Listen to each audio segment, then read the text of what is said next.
नमस्कार साथियों, स्वागत है आप सभी का ब्राइट एग्रो क्लासेस के डिजिटल प्लेटफॉर्म पर। साथियों, आज अपन चर्चा करने वाले हैं अपनी जो सब्जेक्ट है साथियों, जीपीबी 312। कौन सी सब्जेक्ट है साथियों?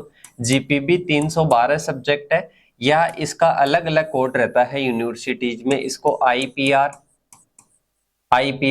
311 के नाम से भी है। इसके अलग अलग कोड है, पर सब्जेक्ट का जो टाइटल की बात करें तो टाइटल क्या है साथियों, इसमें सेम है।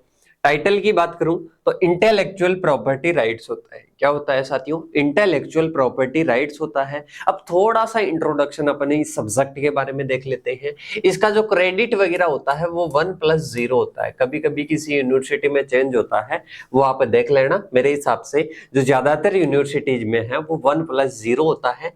और जीपीबी 312 या आईपीआर 311 या आईपीआर 312, अगर जीपीबी के किसी सेमेस्टर में 2 कोर्स हैं तो ये 312 है। अगर एक ही कोर्स है तो वो किस में रहता है साथियों? 311 में रहता है। आई होप आपका ये क्लियर हो गया होगा। क्रेडिट इसका ये होता है।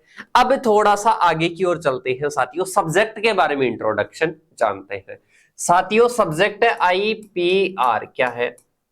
आईपीआर, यही समझो आप इसको। जीपीबी भी किसी के कोड है ना, तो उसको भूल जाओ, जीपीबी को भूल जाओ। अपने को समझना है आईपीआर, इंटेलेक्चुअल प्रॉपर्टी राइट्स। क्या होता है फुल फॉर्म? दोबारा से, इंटेलेक्चुअल प्रॉपर्टी राइट्स होता है। सही। अब इसके साथ में ही अपन इस सब्जेक्ट के बारे में थोड़ा सा जाने कि सर बैक कितनी ज्यादा आती है। बैक बिल्कुल आती है। कि सर ये जो कोर्स है ना कितना हार्ड है। ये जो कोर्स है साथियों सबसे इजी है। अब की सर आप तो हर बारी हर कोर्स को ही इजी बताते हो। बिल्कुल इजी है, अपने लिए इजी है, और के लिए क्या है? हार्ड है। ऐसा क्यों साथियों? ये जो सब्जेक्ट है ना बहुत ही इजी है और बहुत ही समझने लायक है। अगर कॉन्सेप्ट में आप समझ जाओगे किसी भी सब्जेक्ट को, क्योंकि थर्ड ईयर के फर्स्ट सेमेस्टर में आ गए होंगे, और वहां पर है ना जब एग्जाम में अपन लिखने बैठते हैं ना तो वहां पर कॉन्सेप्ट क्लियर होते हैं, तो लिखते जाते हैं, कितने भी पेज लिखवा लो। 3 पेज का क्वेश्चन आओ, चाहे कितना भी क्वेश्चन आओ, उसमें अपन क्या करते हैं साथियों? लिखते जाते हैं। बट अगर अपने कॉन्सेप्ट ही क्लियर नहीं है, सब्जेक्ट के बारे में ही नहीं पता है, तो अपन क्या ही पढ़ेंगे। और इस सब्जेक्ट के फर्स्ट लेक्चर में थोड़ा सा टाइम भी लगा ले तो क्या दिक्कत है? अपने को कॉन्सेप्ट तो क्लियर हो। सही है कि नहीं है साथियों? तो इस फर्स्ट क्लास में थोड़ा सा बोरिंग मत होना, क्योंकि इसमें थोड़ा सा टाइम ज्यादा लग सकता है, लेंथी हो सकता है, पर जो सारा निचोड़ है ना आईपीआर का, वो आपको मैं बता दूंगा। और कहीं पर भी देखने को नहीं मिलेगा। ये जो निचोड़ है ना, निचोड़ निकाल कर बताने वाली जो क्लास है ना, कहीं पर भी नहीं मिलेगी। और यहाँ पर ही सब्जेक्ट का जो कॉन्सेप्ट है ना, फर्स्ट क्लास में ही क्या हो जाएगा? आपके क्लियर हो जाएगा। और जो भी साथी लाइव में जुड़ रखे हैं वो सभी साथी एक बार नोटबुक लेकर, नोट्स इसके बाद में बना लेना। नोट्स के लिए साथ के साथ सजेस्ट नहीं करूंगा, जो भी चीजें बताता हूं ना उनको क्या करना है? याद करते जाना है, और साथ के साथ में क्या डालना है? माइंड में डालना है। साथियों, आईपीआर के दोबारा से फुल फॉर्म सुन लीजिए, और जब भी मैं रिपीट करता हूं तो आप भी रिपीट करिए। Intellectual property rights. साथियों, कौन सा सेमेस्टर चल रहा है? 5वां सेमेस्टर चल रहा है। कि सर हमने सबसे पहले जेनेटिक्स का इंट्रोडक्शन देखा फर्स्ट ईयर के सेकंड सेमेस्टर में। हमने सेकंड ईयर के फर्स्ट में प्लांट ब्रीडिंग पढ़ लिया सर। इसके बाद में हमने देख लिया कि किस प्रकार से डेवलप करते हैं, किस प्रकार से फसलों में सुधार करते हैं, किस प्रकार से डेवलप करते हैं, वो सब कर लिया। अब साथियों, कोई ताराचंद नाम से कोई स्टूडेंट है, जैसे टीसी के नाम से क्या है? कोई स्टूडेंट मत समझो इसको, समझ लो कोई साइंटिस्ट है। क्या है? कोई एआरएस है। अब ये क्या करता है? कोई किस्म डेवलप करता है। क्या करता है? किस्म डेवलप कर लिया भाई साहब, मार्केट में भी ले आया। क्या कर लिया? मार्केट में भी ले आया। अब मार्केट में लाने के बाद में दूसरा आ जाता है यहाँ पर रमेश। क्या आ जाता है? रमेश भी क्या है? एआरएस है, या नॉर्मल कोई किसान है, इसे समझ लो। सही। इधर से आ जाता है राकेश, आ जाता है इधर से राकेश आ जाता है।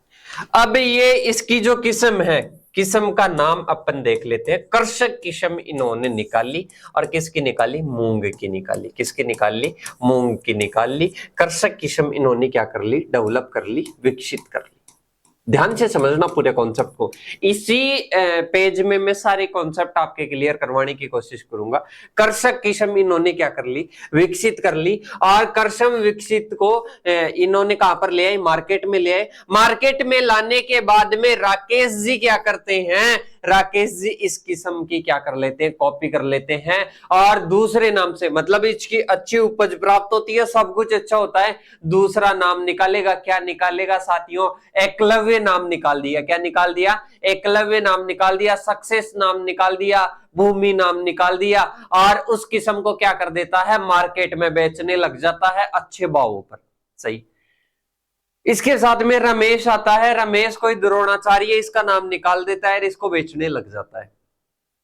अब जो है कौन, टीसी, जो ताराचंद है, वो सोचेंगे कि मैंने सब कुछ किया, मैंने सब कुछ किया, मेरे एफर्ट्स लगाए, मैंने किस्म डेवलप की, मैंने इतने शोध किए, इतने रिसर्च किए, इसके बाद में मैंने किस्म डेवलप की और मार्केट में मैंने भेजा, और मार्केट में भेजने के बाद में मेरी क्या हो रही है, मेरी किस्म की क्या हो रही है साथियों, कॉपी हो रही है, और मेरे को जो बेनिफिट मिलना चाहिए था वो बेनिफिट मेरे को नहीं मिल रहा है। तो साथियों क्या ये सही बात है क्या, ऐसा किसी के साथ में हो तो सही बात है क्या, नहीं, ऐसा होना सही नहीं है। और साथियों आपको पता है भारत में भी क्या चलते हैं, कानून चलते हैं, और विश्व में भी क्या चलते हैं, कानून चलते हैं, कि किसी का हक आप नहीं ले सकते, किसी को अगर अधिकार है ना तो उसका अधिकार आप नहीं ले सकते। तो साथियों जो ताराचंद का अधिकार है ना, वो ARS बनेर किस्म को डेवलप किए, और 12th पास राकेश या 12th पास जो रमेश है ना, वो उसका अधिकार नहीं ले सकते। साथियों कानून है, अधिकार है किसके पास में, ताराचंद के पास में, क्योंकि किसी की बौद्धिक क्षमता से अगर कोई प्रोडक्ट का विकास हुआ है, कोई प्रोडक्ट की प्रोसेस है, कोई भी उसका आइडिया है और उसने अप्लाई किया है, तो उसका क्या नहीं कर सकता साथियों, कोई भी यूज नहीं कर सकता। क्या नहीं कर सकता, यूज नहीं कर सकता। जैसे अपन बात करें, कोई बासमती राइस है, अपन ने, भारत ने डेवलप कर दिया, और उसका अगर पेटेंट किसी और ने ले लिया न, तो साथियों उस पर अपना अधिकार नहीं है, अमेरिका का अधिकार है। अगर अमेरिका ने पेटेंट लिया है तो अमेरिका का बासमती राइस पर क्या है, अधिकार है, वो ही बेचेगा और उसको ही क्या मिलेगी, इनकम मिलेगी। यहां से इतना कहने का मतलब है, इंटेलेक्चुअल प्रॉपर्टी मतलब है जो अपना माथा है ना, अपना माथा, अपना जो सिर है, इसको यूज करके अपन कोई भी प्रोडक्ट लॉन्च करते हैं, या कुछ भी अपन करते हैं, कोई भी गाना गाते हैं, कोई भी बुक लिखते हैं, कोई भी औद्योगिक क्षेत्र में मान लो, साहित्य के क्षेत्र में मान लो, किसी भी क्षेत्र में अगर कोई भी विकास करते हैं, कोई भी प्रोडक्ट तैयार करते हैं, कुछ भी अपन क्या करते हैं, क्रिएटिविटी करते हैं, कुछ भी क्रिएशन करते हैं ना, तो साथियों उसका अधिकार अपने को रहता है, उसका दूसरा क्या नहीं कर सकता है, यूज नहीं कर सकता है। और IPR यही है, IPR यही है कि ये क्या दिलाती है, अधिकार दिलाती है, जो अपने माथे से या अपने सिर को लगाकर, अपने अपनी बुद्धि को लगाकर अगर कुछ प्रोडक्ट अपने डेवलप किया है, या कुछ किया है ना, कुछ क्रिएशन किया है, क्रिएटिविटी की है, तो उसका अधिकार आपके पास में रहता है। ये IPR है। क्या है साथियों, ये IPR है। अब इसमें बहुत सारी संस्था होती है, जैसे WIPO हो जाएगी, इसके अलावा अदर संस्थाएं हो जाएगी। वो संस्थाएं क्या करती है साथियों, वो संस्थाएं अधिकार दिलाती है। किसको अधिकार दिलाती है साथियों, वो अधिकार दिलाती है, कोई भी जैसे प्रोडक्ट है, उस प्रोडक्ट का क्या दिलाती है, अधिकार दिलाती है कि इसको तू ही क्या कर सकता है, बेच सकता है। अब मैं छोटी सी एक और बात बोल देता हूं साथियों, ये जो क्लास हो रही है, ये क्लास मान लो कि कहां पर जाएगी, ये यूट्यूब पर जाएगी। ये कहां जाएगी, YT चैनल पर ये क्या जाएगी, अपने ब्राइट एग्रो क्लासेस के YT चैनल पर ये क्लास जाएगी। जिस दिन ये क्लास जाएगी ना, उसके बाद में लोग आ जाएंगे और इसमें से क्या करेंगे, कुछ पार्ट उठा लिया और खुद के चैनल पर डाल दिया। तो मेरे को क्या अधिकार है कि ये मेरा है, मेरी क्रिएशन है, क्योंकि मैंने ये पढ़ाई है, ये क्लास है, तो इसका क्या नहीं कर सकता है, दूसरा यूज नहीं कर सकता। मैं उसको क्या दे सकता हूं, कॉपीराइट दे सकता हूं। अब बोलोगे कि सर कभी तो कॉपीराइट बोलते हो, कभी पेटेंट बोलते हो, कभी ट्रेडमार्क बोलोगे, कभी क्या बोलोगे, कभी क्या बोलोगे, कभी GI बोल दोगे। अरे साथियों ये क्या, किसके टाइप होते हैं, ये IPR के टाइप होते हैं। किसके टाइप होते हैं, 5-6 टाइप होते हैं, उनके बारे में बाद में चर्चा करेंगे। पर ऐसे समझ लो कि कोई भी जैसे IPR करता क्या है, मेनली आपके अधिकारों को क्या करता है साथियों, आपके अधिकारों को क्या करता है, सिक्योर करता है। तो ये आप समझ सकते हो साथियों कि आईपीआर क्या है, आईपीआर क्या है। तो ये आपका क्लियर हो गया होगा मेरे हिसाब से कि आईपीआर ये जो सब्जेक्ट है क्या कहना चाहती है और क्या करेगी अपने साथ में। सही, अब इसके बारे में अपन समझ लेते हैं। सही, अब अपन जैसे पूरा लिखवाए बोर्ड पर, तो उसमें आपको भी पता है कि आपकी 10 सब्जेक्ट है, उसमें टाइम बहुत ज्यादा लग जाएगा। तो कॉन्सेप्ट क्लियर करके अपन आपको समझाने की कोशिश करते हैं इजी लैंग्वेज में। सबसे पहले जो शॉर्ट नोट्स है, बिल्कुल शॉर्ट नोट्स है ना, उनसे समझाने की कोशिश करूंगा। फिर भी आपको बोलता हूं कि आपको साथ के साथ में नोट डाउन करना है, और कुछ भी इश्यू आता है ना, मेरे कॉन्टेक्ट नंबर आपको पास में दिए हुए हैं, उन पर कॉल करके पूछना कि सर यहां पर ये क्यों आया। जो लाइव में नहीं जुड़ पाते हैं वो ये कर सकते हैं साथियों। सही, अब इसके बाद में अपन चलते हैं आगे की ओर। आईपीआर थोड़ा सा जो मेरे हैंड रिटन नोट्स है ना, वैसे टाइप के लिए बोलते हैं स्टूडेंट, टाइप नोट्स भी मैं आपको बताऊंगा, पर सबसे पहले मैं थोड़ा सा मेरे हैंड रिटन नोट्सों के बारे में बताना चाहूंगा, उसमें थोड़ी सी चीजें समझाना चाहूंगा। जो मैंने बता दी ना, उनको ही इंटरेक्ट करके अब मैं बताता रहूंगा। और इसमें अगर राइटिंग समझ में नहीं आई तो कोई दिक्कत नहीं है, दूसरे नोट्स है अपने पूरे प्रॉपर तरीके से, ये समझाने के लिए मैं लाया हूं। और जो चीजें मैंने बताई ना वो अप्लाई करवाऊंगा कि हाँ ये चीज यहाँ पर है। साथियों, आईपीआर फुल फॉर्म क्या है, इंटेलेक्चुअल प्रॉपर्टी राइट। अब आईपीआर की डेफिनेशन देखना, मैंने क्या कहा था, मैंने कहा था कि आईपीआर ये होता है कि किसी की बौद्धिक क्षमता से अगर किसी का डेवलप हुआ है, कुछ क्रिएशन हुआ है, तो उसका अधिकार, मतलब जो क्रिएशन हुआ है ना, उस क्रिएटिविटी पर अधिकार उस व्यक्ति का है जिसने आविष्कार किया है, जिसने क्रिएशन किया है, जिसने विकसित किया है। देखो, आईपीआर का अर्थ है कि व्यक्ति की बौद्धिक क्षमता विचार अवधारणा के आधार पर, मतलब कोई व्यक्ति है जैसे मैं हूं, मेरी बौद्धिक क्षमता मेरे विचारों और मेरी अवधारणा के आधार पर किए गए आविष्कार, मैंने कोई क्रिएशन किया, मैंने कोई आविष्कार किया, मैंने कोई खोज की, मैंने कोई नव प्रयोग किया, इससे है साथियों। और जिनके माध्यम से उनका उपयोग जन कल्याण हेतु किया जाता है। जैसे कोई भी किस्म डेवलप कर रहा हूं तो उसका जन कल्याण, लोगों के लिए तो उसका यूज हो रहा है। कोई भी मैंने ये क्लास ली तो मेरी ये क्लास है ना लोगों के लिए, जैसे आपके लिए ये काम में आ रही है। सही, आपके लिए काम में आ रही है, तो आपका जन कल्याण के लिए ये क्या आ रही है, काम में आ रही है। अब देखना आगे की ओर, इन आविष्कार के कारण हमें अधिकार मिलता है, मतलब अपन ने डेवलप किया। आईपीआर का मतलब जो बौद्धिक क्षमता से इन्होंने, अपन ने क्या किया साथियों, डेवलप किया। अब इस पर अपने को क्या मिलता है, अधिकार मिलता है। इस पर क्या मिलता है, अधिकार मिलता है। ये अधिकार कौन देता है, देश की सरकार देती है। तो मेरे हिसाब से क्लियर हो गया होगा साथियों कि ये अधिकार क्या है और कहां से मिलता है। जैसे मैंने मेरे विचारों से, बौद्धिक क्षमता से कुछ भी आविष्कार किया, कुछ भी नव प्रयोग किया, कुछ भी किया, उस पर क्या होता है साथियों, एक अधिकार मिलता है। क्या मिलता है, अधिकार मिलता है। और इस अधिकार के कारण हमें क्या मिलता है साथियों, ये जो अधिकार है ना, ये किसके द्वारा मिलता है, देश की सरकार के द्वारा मिलता है। आई होप आपको क्लियर हुआ होगा। अब इसके बाद में अपन चलते हैं आगे की ओर।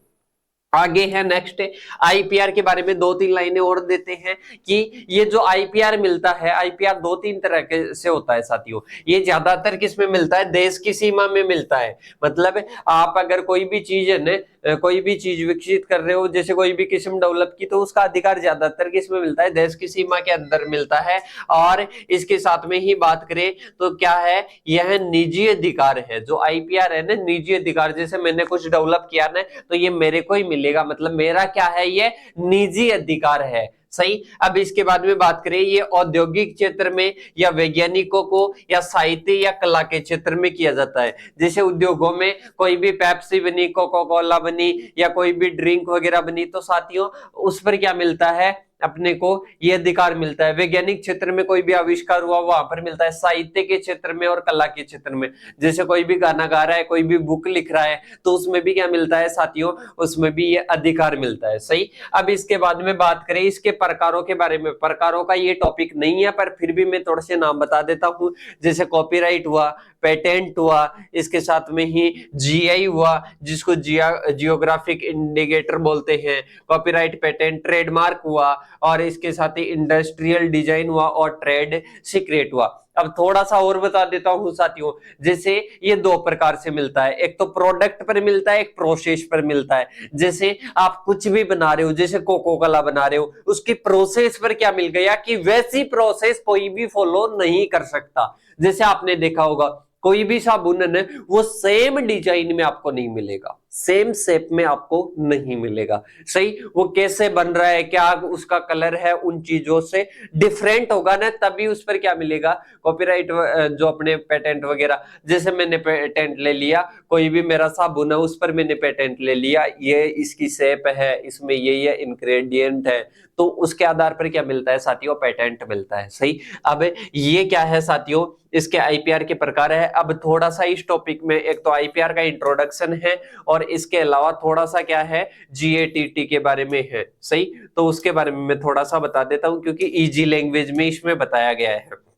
अब जीएटीटी का नाम तो आपने सुना होगा साथियों, पर उसकी अगर बात करता हूं मैं तो साथियों वो एक समझौता है, ना कि संस्था। बहुत सारे स्टूडेंट्स इसको क्या समझ लेते हैं, एक संस्था समझ लेते हैं, पर ये क्या है, समझौता है। सही, अब इसमें देखो, general agreement on trade and tariff, इसकी क्या आ जाएगी, फुल फॉर्म आ जाएगी। जनरल एग्रीमेंट ट्रेड एंड तारीफ, इसकी क्या आ जाएगी, फुल फॉर्म आ जाएगी। इतना आपको ध्यान रखना है, सबसे पहले फुल फॉर्म। अब इसके बाद में बात करें कि ये समझौता है, तो समझौता दो लोगों के बीच में या दो से अधिक लोगों के बीच में हुआ होगा। अब इस समझौते की बात करें ना तो साथियों, सबसे पहले अगर मैं बात करता हूं, ये कब बना था, जीएटीटी कब बना था, ये 1947 में। 53 देशों ने इसमें भाग लिया, लेकिन 45 देशों ने क्या कर दिया साथियों, विरोध कर दिया, ये क्या नहीं हो पाया, पारित नहीं हो पाया। फिर 23 देशों ने मिलकर एक समझौते पत्र पर क्या कर दिया साथियों, हस्ताक्षर कर दिया, और ये यहीं से क्या बन जाता है, ये यहीं से जीएटीटी बन जाता है, general agreement trade and tariff. अब ये क्या होता है, क्या नहीं होता है, इजी लैंग्वेज में आपको समझाऊंगा और याद भी करवाऊंगा, बस थोड़ा सा आपको इसकी बनने की प्रोसेस के बारे में थोड़ा सा देखना है। और जीएटीटी क्या है, एक समझौता है, मतलब ऐसे मान लो कि 23 देशों का क्या है, एक समझौता है, ना कि कोई संस्था है। ये समझौता किस कारण हुआ था, किस लिए हुआ था, ये भी अपन चर्चा करेंगे। इसके साथ में ही अपन बात करिए कब बना था, तो 30 अक्टूबर 1947 को जिनेवा में ये बना था जीएटीटी। इसके साथ में ही आगे की ओर बात करें, इसका जो मुख्यालय है वो जिनेवा स्विट्जरलैंड में है। कहां पर है साथियों, जिनेवा स्विट्जरलैंड में है। और कार्य करना कब प्रारंभ हुआ या प्रभाव में कब आया, 1 जनवरी 1948 में आया था। कब आया था, 1 जनवरी 1948 में आया था।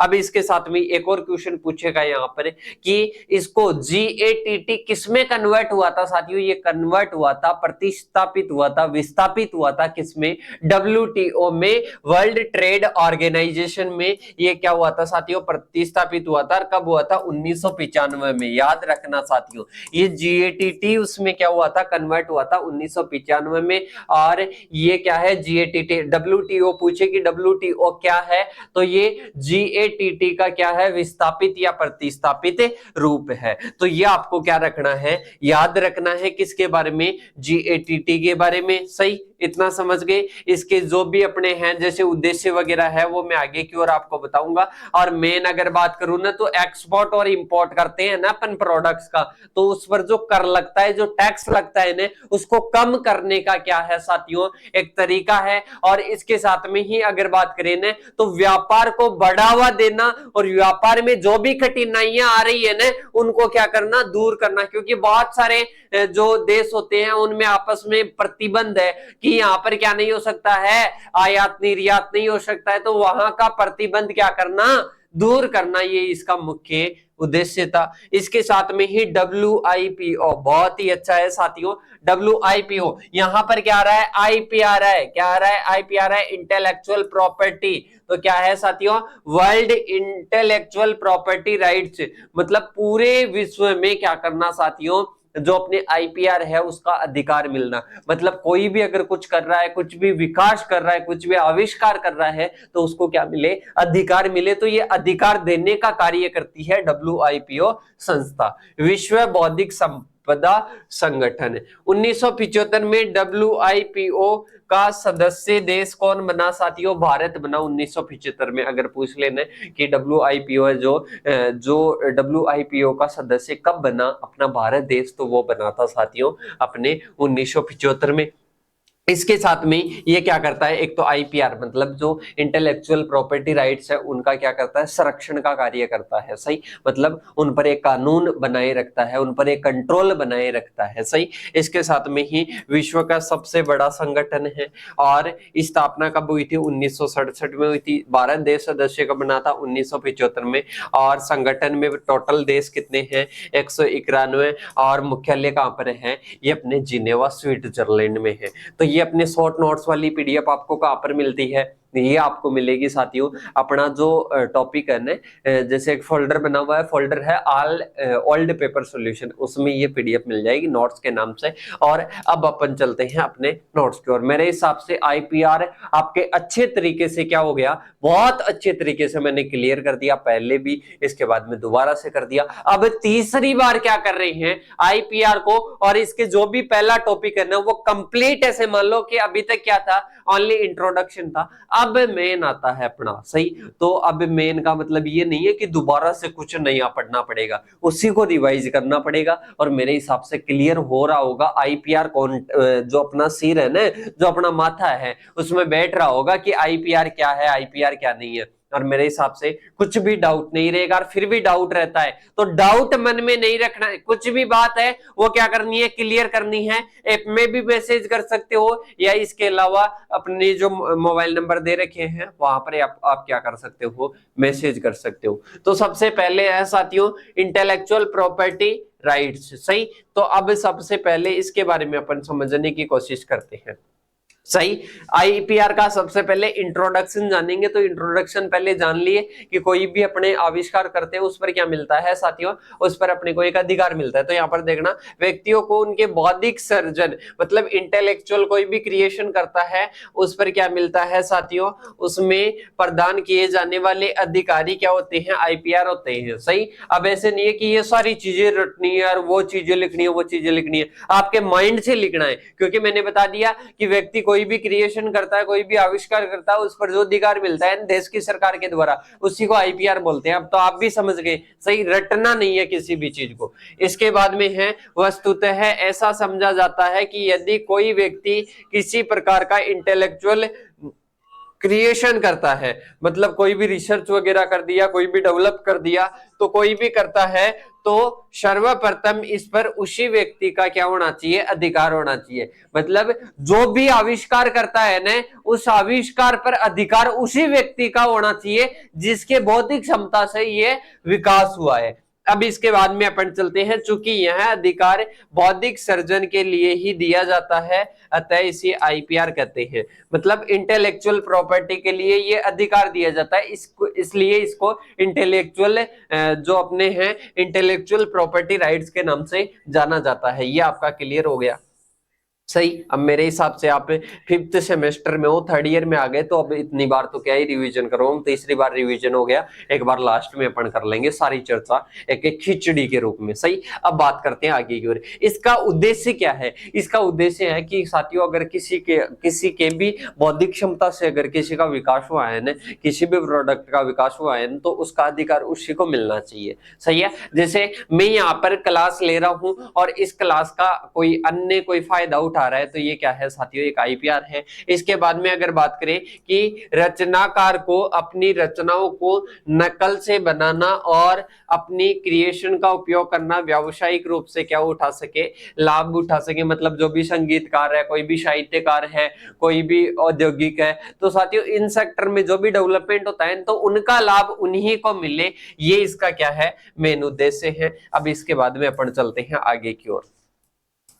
देखो आगे की ओर की बात करें तो जीएटीटी दोबारा से आता है। अब इसको शॉर्ट और स्वीट तरीके से अपन देख लेते हैं। जीएटीटी की फुल फॉर्म की बात करें तो general agreement on traffic and trade की बात करें 1947 में बना था, और कार्य कब करना लगा, 1 जनवरी 1948 को, और 1995 में किस में चेंज हो गया साथियों, WTO में क्या हो गया, चेंज हो गया। सही, जीएटीटी यानी general agreement on traffic and tariff and trade आ जाएगा, और एक अंतरराष्ट्रीय व्यापार का क्या है, समझौता है, संस्था नहीं है, अंतरराष्ट्रीय व्यापार समझौता है। सही, इसके साथ में ही जिसे द्वितीय विश्व युद्ध के बाद में 1947 में जो 23 देश थे, पहले 53 थे, 45 ने नहीं माने तो ये सफल नहीं हुआ, फिर 23 देशों ने हस्ताक्षर किए थे, सही, तब ये बना था। और जीएटीटी का जो उद्देश्य है ना, वो अंतरराष्ट्रीय व्यापार में जो भी बाधाएं आ रही है उनको क्या करना, कम करना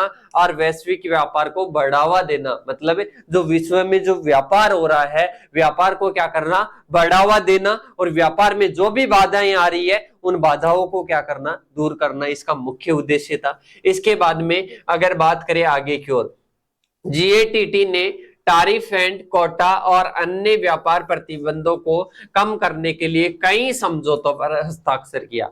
मतलब इसमें थे कि जैसे टैरिफ किसको बोलते हैं साथियों, एक्सपोर्ट और इंपोर्ट करते हैं और उस पर जो टैक्स लगता है ना उसको बोलते हैं, उसको कम करने पर विभिन्न प्रकार की शर्तें थी। शर्तें अगला जो अपना चैप्टर होगा उसमें पढ़ेंगे। उन शर्तों पर क्या हुआ, जीएटीटी में हस्ताक्षर हुए और इसके साथ में ही जीएटीटी ने यह भी सुनिश्चित किया कि सदस्य देश एक दूसरे के साथ में सम्मान व्यवहार करे और व्यापार विवादों को निपटाने के लिए एक तंत्र प्रदान किया। मतलब ऐसे नहीं है कि अभी अपन चाइना से व्यापार कर रहे हैं तो वहां पर तो कोई प्रोडक्ट सस्ता दे रहे हैं और किसी अन्य के साथ में, पाकिस्तान के साथ में कर रहे हैं, वहां पर महंगा दे रहे हैं। ऐसा नहीं होना चाहिए, सम्मान व्यवहार होना चाहिए। भेदभाव को इसने क्या किया है, कम किया है। इसके बाद में है जीएटीटी का अस्तित्व 1995 तक रहा। कब रहा, 1995 तक रहा। साथियों जो शॉर्ट रूप में मैंने बता दी थी ना, वही चीजें इसमें क्या है, लॉन्ग रूप में है। और आपका शॉर्ट रूप में एक बार कॉन्सेप्ट क्लियर होना चाहिए ताकि अपने को कम याद करना पड़े, लिख अपन क्या पाए,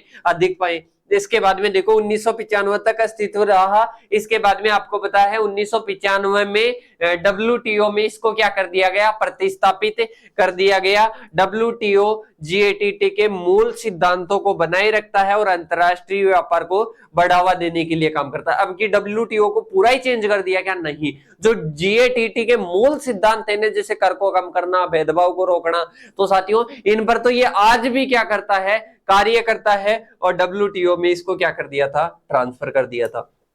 इसके बाद में अपन चलते हैं आगे की ओर। इसके मुख्य अगर मुख्य इसके उद्देश्यों की बात करें तो एक व्यापार में जो बाधाएं आ रही थी उनको क्या करना साथियों, कम करना और सदस्य देशों में पूर्ण रोजगार की व्यवस्था कर विश्व उत्पादन में बढ़ाना। मतलब ऐसे है कि जो अपने सदस्य हैं, इसके जितने भी सदस्य हैं ना डब्ल्यूटीओ के सदस्यों को क्या करना, सदस्य में पूर्ण रोजगार की व्यवस्था करना, रोजगार बढ़ाने के साथ साथ में वहां पर क्या करना, उत्पादन में वृद्धि करना, इसका मुख्य उद्देश्य था। विश्व संसाधनों का विकास करना और उनका पूर्ण क्या करना, रिसोर्सेज को क्या करना साथियों, रिसोर्सेज का डेवलप करना और उनका पूर्ण उपयोग करना, इसका मुख्य उद्देश्य था। विश्व में समग्र दृष्टिकोण के आधार पर संपूर्ण समाज के लोगों का जीवन जो स्तर है वो ऊंचा करना। मतलब सदस्य देशों में जितने भी समाज है, जो भी समाज है, उन समाज के लोगों का क्या करना, जो जीवन स्तर है, रहन सहन है, वो क्या करना, ऊपर की ओर करना। मतलब सीधा सा है कि अपने को क्या करनी है, अर्थव्यवस्था को सुधारना है। क्या करना है, अर्थव्यवस्था को सुधारना है। अंतरराष्ट्रीय व्यापार संबंधी समस्याओं को पारस्परिक सहयोग और परामर्श के द्वारा सुविधा प्रयोग क्या करना, सुलझाना। मतलब जैसे भी कोई भी आपस में कोई भी उलझन है ना, तो उसको आराम से बैठकर क्या कर लो, शांति से क्या कर लो, उसको सुलझा लो, उसका एक प्लेटफॉर्म ऐसे समझ लो। इसके बाद में अपन चलते हैं आगे की ओर।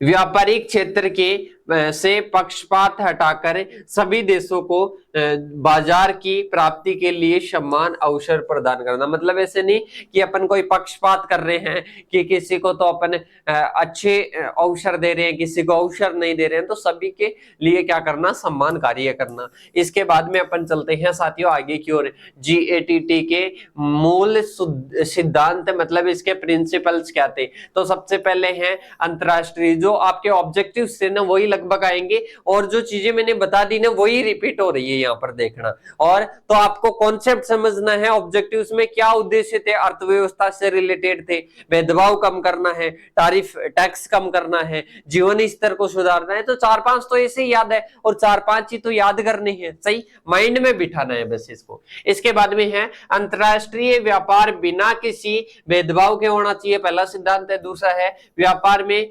परिमाणात्मक और इसके साथ में प्रतिबंधों को क्या करें, मतलब इसको क्या करना चाहिए, अपने को ऐसे समझो कोई भी अपने कोई भी जैसे परिणाम से रिलेटेड कोई भी प्रतिबंध है उनको क्या करे साथियों, डिस्करेज करे, मतलब उनको क्या करे, डिस्क्वालीफाई करे। सही, ये आपका आ जाएगा सेकंड। और फर्स्ट तो आपको याद रखना ही रखना है, और इसमें ऐसे नहीं कि पूरे ही प्रिंसिपल अपन याद रखें। इसके बाद में है व्यापारिक विवादों का निपटारा आपसी विचार विमर्श के द्वारा किया जाना चाहिए। ऐसे नहीं कि जो कोई भी ऐसे, आपको पता है कि कोई भी ना समझ के कारण कुछ ना तू मैं हो जाती है, तो उसको ऐसे नहीं कि अपन उससे अलग हो रहे हैं या कुछ भी अलग कर रहे हैं, उसमें है कि आपसी विचार विमर्श करो और उसको क्या करो, सुलझा लो, उसका निपटारा कर लो। ये इसके क्या है साथियों, ये इसके सिद्धांत है। इसके बाद में अपन चलते हैं आगे की ओर।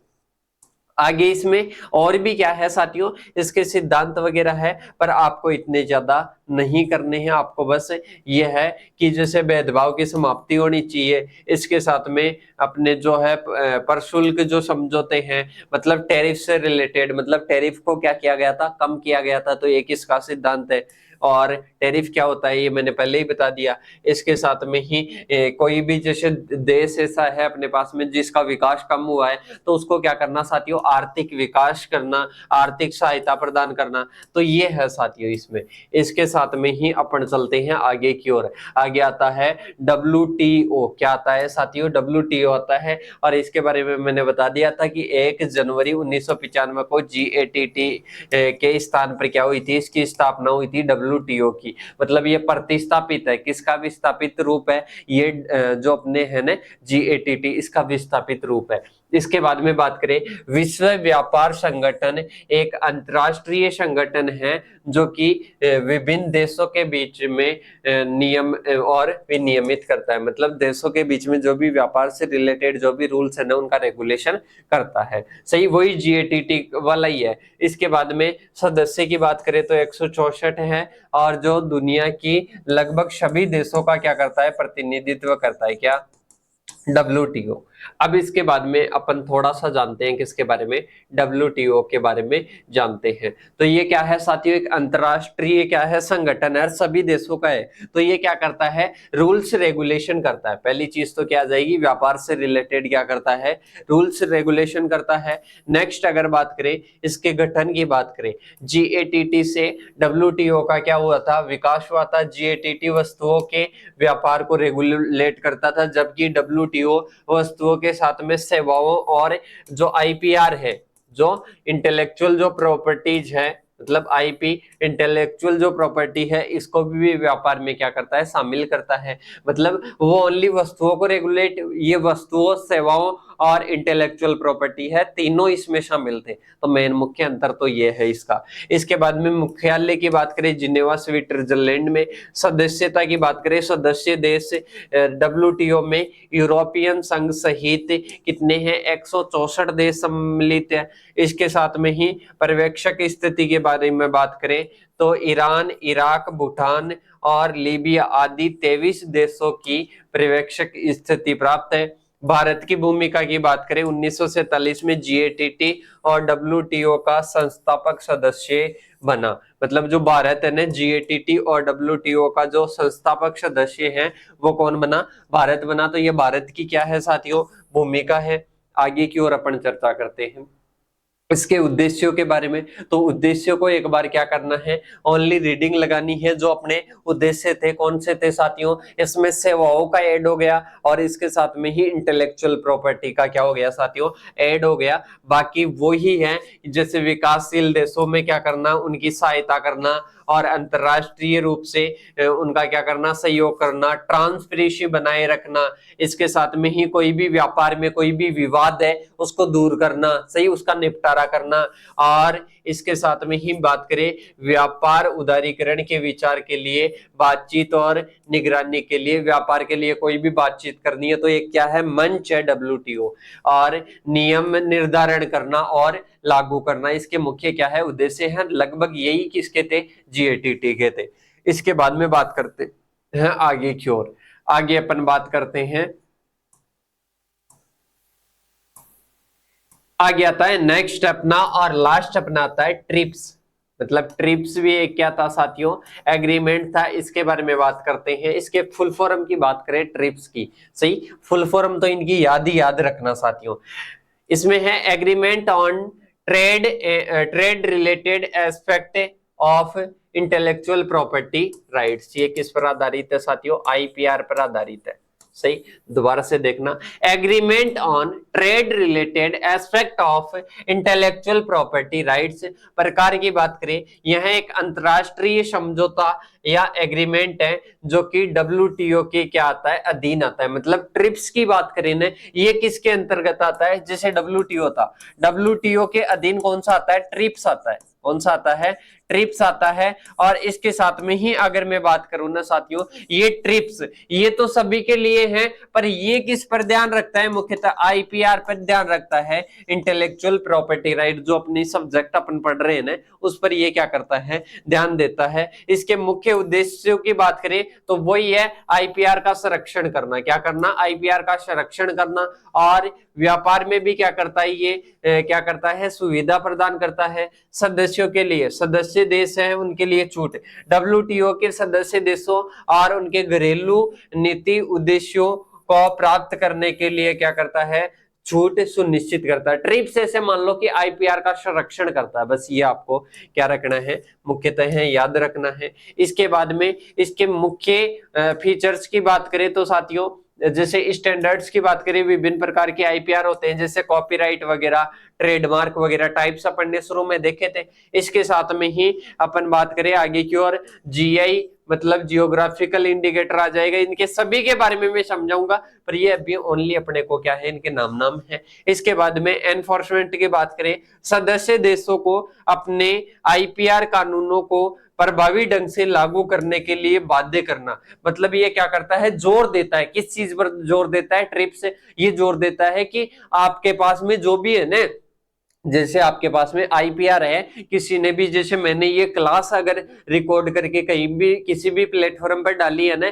तो ये सरकार का काम है, या ऐसे मान लो कि ये कानून है जो कि क्या जोर देता है, सभी पर जोर देता है कि इसका यूज कोई दूसरा नहीं कर सके, उसको खुद को क्या हो, अधिकार प्राप्त हो। इस पर क्या करता है, जोर देता है, आईपीआर पर जोर देता है, आईपीआर के संरक्षण पर जोर देता है। कौन, ट्रिप्स जोर देता है। तो ये आपको क्या रखना है, याद रखना है। इसके बाद में नेक्स्ट आता है WIPO, world intellectual property organization. ये क्या है, एक बड़ा क्या है साथियों, ऑर्गेनाइजेशन है, विश्व का सबसे बड़ा, जो कि आईपीआर का क्या करता है, संरक्षण करता है। पूरे नाम की बात मैंने कर ही ली। इसके बाद में आता है अपने वर्ल्ड इंटेलेक्चुअल प्रॉपर्टी ऑर्गेनाइजेशन आता है। संयुक्त राष्ट्र एजेंसी की बात करें, यह है संयुक्त राष्ट्र एजेंसी की क्या है, सबसे पुरानी और मैंने क्या बताई, सबसे बड़ी क्या है, संस्था है, जो कि क्या करती है, आईपीआर का संरक्षण करती है। गठन की बात करें 1967 में रचनात्मक गतिविधियों को प्रोत्साहित और विश्व में बौद्धिक संपदा का जो संरक्षण करने के लिए, बढ़ावा देने के लिए इसका किया गया था। मतलब जो रचनात्मक कार्य होते हैं, जैसे कोई भी आपने कोई चित्र वगैरह बना दिया, ऐसे कोई भी रचनात्मक कार्य होते हैं ना, उनका संरक्षण करने के लिए मुख्यतः इसको शुरू में बनाया गया। और विश्व में जितने भी आईपीआर से रिलेटेड कार्य हो रहे हैं ना, उनको संरक्षण देने के लिए इसको बनाया गया। और इसके बाद में अपन चलते हैं, इसका मुख्यालय कहाँ पर है, इसका मुख्यालय वही अपने जिनेवा स्विट्जरलैंड में है। और इसमें अगर संधियों की बात करें ना, तो 26 टोटल क्या थी, संधियां थी। किससे रिलेटेड साथियों, इंटेलेक्चुअल प्रॉपर्टी से रिलेटेड 26 क्या थी, संधियां थी। इसके बाद में अपन चलते हैं साथियों आगे की ओर। भारत की सदस्यता की बात करें तो 1975 में क्या बना था, WIPO का क्या बना था साथियों, सदस्य बना था। और 1967 में इसकी क्या हुई थी, स्थापना हुई थी, किसकी, WIPO की। और सदस्यता की बात करूं तो 1975 में भारत की सदस्यता बनी थी, पहले ही मैंने बता दिया था शॉर्ट में। इसके बाद में अपन चलते हैं आगे की ओर।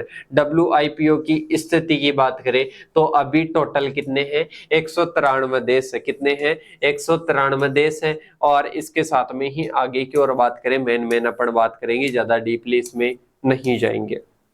सही। WIPO की बात करें तो ये क्या करता है, वैश्विक सेवाएं देता है और नीतिगत मंच मतलब इसके साथ में ही तकनीक आधारभूत संरचना सहयोग और क्षमता का क्या आ जाएगा, निर्माण आ जाएगा, और इसके साथ में ही विश्वसनीय वैश्विक संदर्भ स्रोत आ जाएगा। मतलब ऐसे समझ लो IPR को क्या करता है, संरक्षण देता है। और संरक्षण किस प्रकार से देगा साथियों, ये संरक्षण देगा जैसे मान लो कोई भी है देशों में ये रूल्स रेगुलेट भी करता है, पर किससे रिलेटेड करता है, IPR से रिलेटेड करता है, इंटेलेक्चुअल प्रॉपर्टी से रिलेटेड करता है। और ये बस इतना ही इसमें क्या रखना है, आपको याद रखना है। जो नेक्स्ट है ना अपना टॉपिक यहां से स्टार्ट होगा, जो संधियां हैं IPR से रिलेटेड, जो संधियां है ना वो अपन बाद में बात करेंगे। सबसे पहले आपको चार, आज मैंने इंस्टीट्यूट या चार नाम के बारे में डिटेल बताई है, वो डिटेल आपको क्या रखनी है, याद रखनी है। शॉर्ट में मेन चीज याद रखना, मेन उसका उद्देश्य याद रखना। मतलब मैंने जितने भी चीजें आपको बोलकर समझाई है ना, वो चीजें आपकी क्या होनी चाहिए, क्लियर होनी चाहिए। मेरे हिसाब से इसके बाहर आपके लिए क्वेश्चन कुछ भी नहीं जाएगा। और आगे अगर किसी का भी एग्जाम दोगे, एओ का दे लो, WO का दे लो, AFO का, CUET PG का, JRF का, इस सब्जेक्ट से अगर क्वेश्चन पूछा जाएगा ना इस टॉपिक से, तो इसके बाहर नहीं जाने वाला है। बस करना क्या है, मेरे हिसाब से आई होप आपको अच्छे तरीके से समझ में आ गया होगा।